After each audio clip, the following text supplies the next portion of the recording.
Good morning, students. I am the teacher of SST of class 5th from Superior Model School. Today, our lecture number 4 in unit number 1 and lesson number 3. Can people affect climate? Now, open your book, page number 16,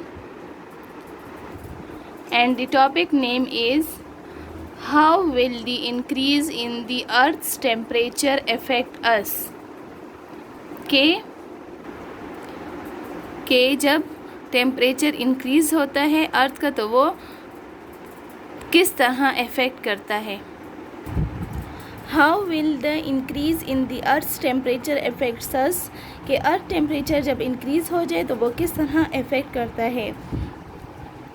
Due to the rising temperature, the ice at the poles has started to melt.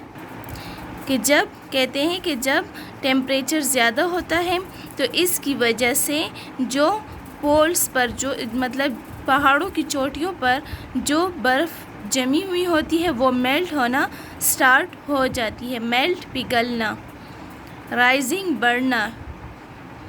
If this carries on, it will cause the water level of the oceans to rise.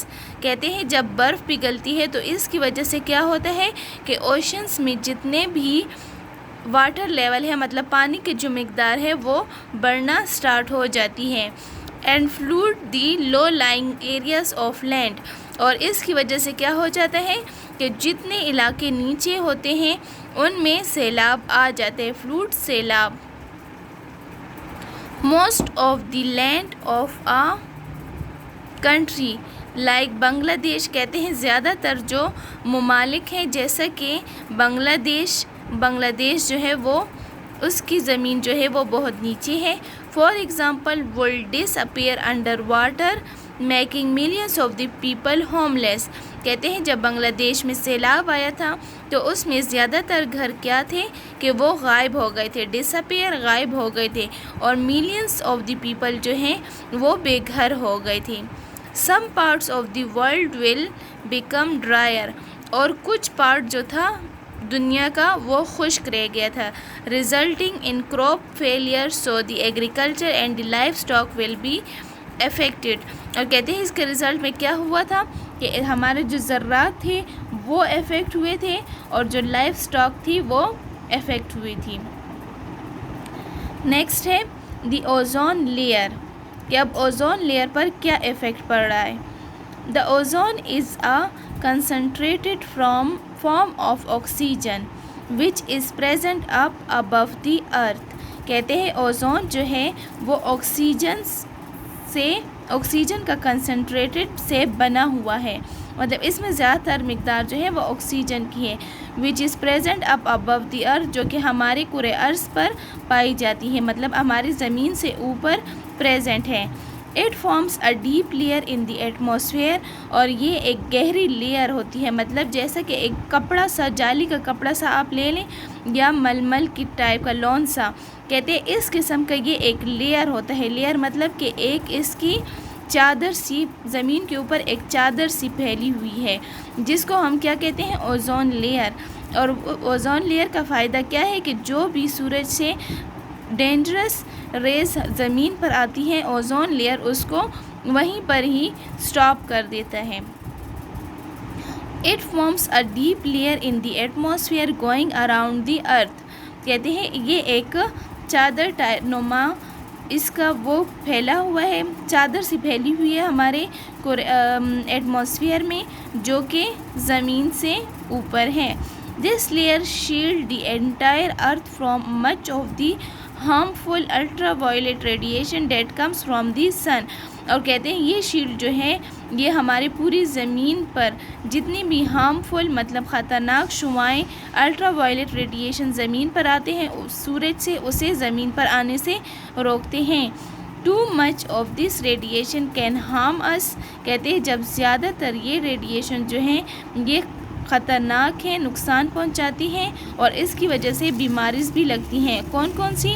Bye causing, ये काज करता है skin cancer and I damage.